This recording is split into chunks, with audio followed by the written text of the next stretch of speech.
Hi friends, ಎಲ್ರಿಗೂ ನಮಸ್ಕಾರ. Welcome back to my YouTube channel. ಇವತ್ತು ನಾನು ಒಂದು ಒಳ್ಳೆ ರೆಸಿಪಿನ ನಿಮ್ಮ ಜೊತೆ ಶೇರ್ ಮಾಡ್ತಾ ಇದ್ದೀನಿ. ಅದೇನಪ್ಪ ಒಂದು ಒಳ್ಳೆ ರೆಸಿಪಿ ಅಂದರೆ ಸಿಂಪಲ್ಲಾಗಿ ಕಡಲೆಕಾಳು ಗ್ರೇವಿ ಮಾಡಿದ್ದೀನಿ. ಈ ಕಡಲೆಕಾಳು ಗ್ರೇವಿನ ನಾವು ಯಾವುದ್ರ ಜೊತೆ ಬೇಕಾದ್ರೂ ತಿನ್ನಬಹುದು. ರೊಟ್ಟಿ, ದೋಸೆ, ಪೂರಿ, ಚಪಾತಿ ಜೊತೆ ತಿನ್ನೋದಕ್ಕಂತೂ ಅಷ್ಟು ರುಚಿಯಾಗಿರುತ್ತೆ. ಮತ್ತು ಒಂದು 2 ಸ್ಪೂನ್ ಗ್ರೇವಿ ಹಾಕ್ಕೊಂಡ್ರೆ ಸಾಕು, ಒಂದಿಷ್ಟು ಅನ್ನನ ಊಟ ಮಾಡಬಹುದು. ಅಷ್ಟು ರುಚಿಯಾಗಿದೆ ಈ ಕಡಲೆಕಾಳು ಗ್ರೇವಿ. ತರಕಾರಿ ತಿಂದು ಬೇಜಾರಾಗಿದ್ದರೆ ಈ ಥರ ಕಡಲೆಕಾಳು ಗ್ರೇವಿ ಮಾಡಿಕೊಂಡು ಊಟದ ಜೊತೆನೋ ಅಥವಾ ತಿಂಡಿ ಜೊತೆನೋ ತಿಂದು ನೋಡಿ, ನಿಮಗೆ ಗೊತ್ತಾಗುತ್ತೆ ಇದ್ರ ರುಚಿ ಹೇಗಿರುತ್ತೆ ಅಂತ. ಈ ಕಡಲೆಕಾಳು ಗ್ರೇವಿನ ನಾನು ಹೇಗೆ ಮಾಡಿದ್ದೀನಿ ಅನ್ನೋ ವಿಡಿಯೋ ನಾನು ನಿಮ್ಮ ಜೊತೆ ಶೇರ್ ಮಾಡ್ತಾ ಇದ್ದೀನಿ. ದಯವಿಟ್ಟು ವಿಡಿಯೋನ ಸ್ಕಿಪ್ ಮಾಡದೆ ನೋಡ್ಕೊಂಡು ಬರೋಣ ಬನ್ನಿ. ಇವಾಗ ನಾನು ಒಂದು 1/4 kg ಆಗೋಷ್ಟು ಕಡಲೆಕಾಳನ್ನು ರಾತ್ರಿನೇ ನೆನೆಸಿಟ್ಕೊಂಡಿದ್ದೆ.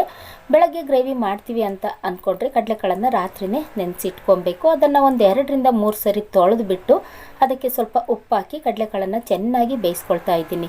ಕಡಲೆಕಾಳು ಗ್ರೇವಿ ಮಾಡುವಾಗ ಕಡಲೆಕಾಳನ್ನು ಚೆನ್ನಾಗಿ ಬೇಯಿಸ್ಕೊಬೇಕು. ಇವಾಗ ಅದಕ್ಕೆ ಸ್ವಲ್ಪ ಉಪ್ಪು ಹಾಕಿ ಚೆನ್ನಾಗಿ ಬೇಯಿಸ್ಕೊಳ್ತಾ ಇದ್ದೀನಿ.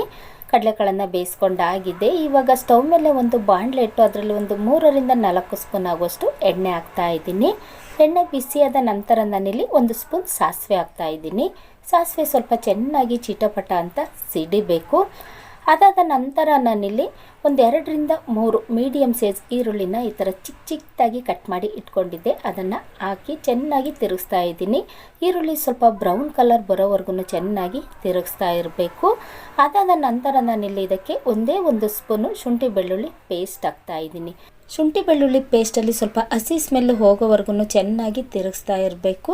ಅದಾದ ನಂತರ ನಾನಿಲ್ಲಿ ಸ್ವಲ್ಪ ಕರಿಬೇವು ಮತ್ತು ಸ್ವಲ್ಪ ಕಸೂರಿ ಮೇಥಿ ಹಾಕ್ತಾ ಇದ್ದೀನಿ. ಕಸೂರಿ ಮೇಥಿನ ನಾವು ಈ ಥರ ಗ್ರೇವಿಗೆ ಹಾಕಿ ಗ್ರೇವಿ ಮಾಡೋದ್ರಿಂದ ಗ್ರೇವಿ ಸ್ಮೆಲ್ಲು ತುಂಬಾ ಚೆನ್ನಾಗಿರುತ್ತೆ. ಹಾಗಾಗಿ ಅವೆರಡನ್ನು ಹಾಕಿ ಹಾಗೆ ಚೆನ್ನಾಗಿ ತಿರುಗಿಸ್ತಾ ಇದ್ದೀನಿ. ಅದಾದ ನಂತರ ನಾನಿಲ್ಲಿ ಮೀಡಿಯಮ್ ಸೈಜ್ 2 ಟೊಮೊಟೊನ ಈ ರೀತಿ ಚಿಕ್ಕದಾಗಿ ಕಟ್ ಮಾಡಿ ಇಟ್ಕೊಂಡಿದ್ದೆ. ಅದನ್ನು ಹಾಕ್ತಾ ಇದ್ದೀನಿ. 1 ಸ್ಪೂನ್ ಅಚ್ಚ ಖಾರದ ಪುಡಿ ಹಾಕ್ತಾ ಇದ್ದೀನಿ. ರುಚಿಗೆ ತಕ್ಕಷ್ಟು ಉಪ್ಪು, ಸ್ವಲ್ಪ ಅರಿಶಿಣದ ಪುಡಿ ಹಾಕ್ತಾ ಇದ್ದೀನಿ. ನಿಮಗೆ ಖಾರ ಎಷ್ಟು ಬೇಕು ಅಷ್ಟು ಖಾರದ ಪುಡಿನ ನೀವು ಹಾಕ್ಕೊಳ್ಳಿ. ಮತ್ತು ಸ್ವಲ್ಪ ಗರಂ ಮಸಾಲ ಹಾಕ್ತಾ ಇದ್ದೀನಿ. ಗರಂ ಮಸಾಲ ಹಾಕೋದ್ರಿಂದ ಗ್ರೇವಿ ರುಚಿ ತುಂಬಾ ಚೆನ್ನಾಗಿರುತ್ತೆ. ಹಾಗಾಗಿ ಇದಕ್ಕೆ ಸ್ವಲ್ಪ ನೀರು ಹಾಕಿ ಅದನ್ನು ಚೆನ್ನಾಗಿ ತಿರುಗಿಸ್ತಾ ಇದ್ದೀನಿ. ಯಾಕೆಂದರೆ ಗರಂ ಮಸಾಲ ಅಚ್ಚ ಖಾರದ ಪುಡಿ ಹಾಕಿರೋದ್ರಿಂದ ಬೇಗ ತಳ ಹಿಡಿದ್ಬಿಡುತ್ತೆ. ಹಾಗಾಗಿ ಅದಕ್ಕೆ ಸ್ವಲ್ಪ ನೀರು ಹಾಕಿ ಅದನ್ನು ಚೆನ್ನಾಗಿ ತಿರುಗಿಸ್ತಾ ಇದ್ದೀನಿ. ಟೊಮೊಟೊ ಸ್ವಲ್ಪ ಸ್ಮ್ಯಾಶ್ ಆಗಬೇಕು, ಅಲ್ಲಿವರೆಗೂ ಚೆನ್ನಾಗಿ ತಿರುಗಿಸ್ತಾ ಇದ್ದೀನಿ. ಇವಾಗ ಇದಕ್ಕೆ ಒಂದು ಅರ್ಧ ಸ್ಪೂನ್ ಆಗೋಷ್ಟು ಸೋಯಾ ಸಾಸ್ ಹಾಕ್ತಾ ಇದ್ದೀನಿ. ಜಾಸ್ತಿ ಆಗ್ತಾ ಇಲ್ಲ, ಒಂದು ಅರ್ಧ ಸ್ಪೂನ್ ಆಗೋಷ್ಟು ಮಾತ್ರ ಹಾಕ್ತಾ ಇದ್ದೀನಿ. ನೋಡಿ, ಈ ಸೋಯಾ ಸಾಸ್ ಹಾಕಿ ನಾವು ಕಡಲೆಕಾಳು ಗ್ರೇವಿ ಮಾಡೋದ್ರಿಂದ ಕಡಲೆಕಾಳು ಗ್ರೇವಿ ರುಚಿ ತುಂಬಾ ಚೆನ್ನಾಗಿರುತ್ತೆ. ಹಾಗಾಗಿ ಇವಾಗ ಅದನ್ನು ಹಾಕಿ ಚೆನ್ನಾಗಿ ತಿರುಗಿಸ್ತಾ ಇದ್ದೀನಿ. ನೋಡಿ, ಗ್ರೇವಿ ಸ್ವಲ್ಪ ಗಟ್ಟಿಯಾಗಿದೆ. ಹಾಗಾಗಿ ಇದಕ್ಕೆ ಒಂದು ಗ್ಲಾಸ್ ಆಗೋಷ್ಟು ನೀರು ಹಾಕಿ ಚೆನ್ನಾಗಿ ತಿರುಗಿಸಿ ಇದಕ್ಕೆ ಪ್ಲೇಟ್ ಮುಚ್ಚಿ ಒಂದು 5 ನಿಮಿಷ ಕುದಿಯೋದಕ್ಕೆ ಬಿಡ್ತಾ ಇದ್ದೀನಿ. ಯಾಕೆಂದರೆ ಟೊಮೊಟೊ ಸ್ವಲ್ಪ ಸ್ಮ್ಯಾಶ್ ಆಗಬೇಕು. ಹಾಗಾಗಿ ಒಂದು 5 ನಿಮಿಷ ಹಾಗೆ ಕುದಿಯೋದಕ್ಕೆ ಬಿಡ್ತಾ ಇದ್ದೀನಿ. ಇವಾಗ 5 ನಿಮಿಷ ಆಗಿದೆ ನೋಡಿ, ಪ್ಲೇಟ್ ತೆಗಿತಾ ಇದ್ದೀನಿ. ಟೊಮೊಟೊ ತುಂಬ ಚೆನ್ನಾಗಿ ಸ್ಮ್ಯಾಶ್ ಆಗಿದೆ.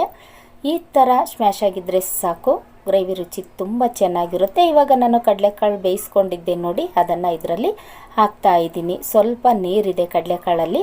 ಕಡಲೆಕಾಳನ್ನು ನಾವು ಬೇಯಿಸ್ಕೊಂಡಿರ್ತೀವಲ್ಲ, ಆ ನೀರನ್ನು ಸ್ವಲ್ಪ ಹಾಕಬೇಕು. ಆ ನೀರನ್ನು ಹಾಕೋದ್ರಿಂದ ಕಡಲೆಕಾಳು ಗ್ರೇವಿ ರುಚಿ ಇನ್ನೂ ಸ್ವಲ್ಪ ಚೆನ್ನಾಗಿರುತ್ತೆ. ಹಾಗಾಗಿ ಇವಾಗ ಇದಕ್ಕೆ ನಾನು ಉಪ್ಪು ಸೇರಿಸ್ತಾ ಇಲ್ಲ.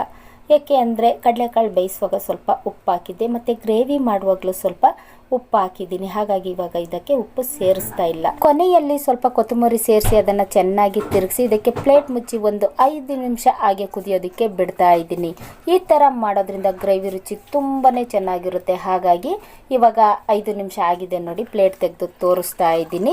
ಚೆನ್ನಾಗಿ ಕುದಿ ಬರ್ತಾ ಇದೆ ಮತ್ತು ಸ್ಮೆಲ್ಲು ಅಷ್ಟೇ ಚೆನ್ನಾಗಿ ಗಮ್ಮಂತ ಬರ್ತಾ ಇದೆ.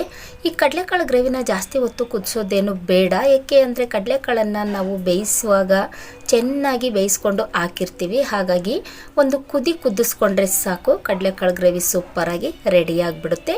ವಾರ ಇಡೀ ತರಕಾರಿಗಳನ್ನು ತಿಂದು ಬೇಜಾರಾಗಿದ್ದರೆ ವಾರದಲ್ಲಿ 1 ದಿನನಾದರೂ ಈ ಥರ ಕಡಲೆಕಾಳು ಗ್ರೇವಿನ ಟ್ರೈ ಮಾಡಿ ನೋಡಿ, ತುಂಬಾ ರುಚಿಯಾಗಿರುತ್ತೆ. ತಿಂಡಿ ಜೊತೆ ತಿನ್ನೋದಕ್ಕೆ ಮತ್ತು ಊಟ ಮಾಡೋದಕ್ಕೂ ಅಷ್ಟೇ ರುಚಿಯಾಗಿರುತ್ತೆ. ನೋಡಿದ್ರಲ್ಲ ಫ್ರೆಂಡ್ಸ್, ಕಡಲೆಕಾಳು ಗ್ರೇವಿನ ನಾನು ಹೇಗೆ ಮಾಡಿದ್ದೀನಿ ಅಂತ. ನೀವು ನಿಮ್ಮ ಮನೆಯಲ್ಲಿ ಈ ಥರ ಗ್ರೇವಿನ ಒಂದ್ಸರಿ ಟ್ರೈ ಮಾಡಿ ನೋಡಿ, ತುಂಬಾ ರುಚಿಯಾಗಿರುತ್ತೆ. ಯಾರೆಲ್ಲ ಹೊಸದಾಗಿ ನನ್ನ ಚಾನಲ್ನ ನೋಡ್ತಾ ಇದ್ದೀರಾ, ದಯವಿಟ್ಟು ಸಬ್ಸ್ಕ್ರೈಬ್ ಮಾಡಿಕೊಂಡು ವಿಡಿಯೋ ನೋಡಿ.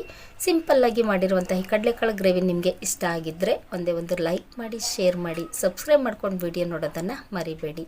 Thank you.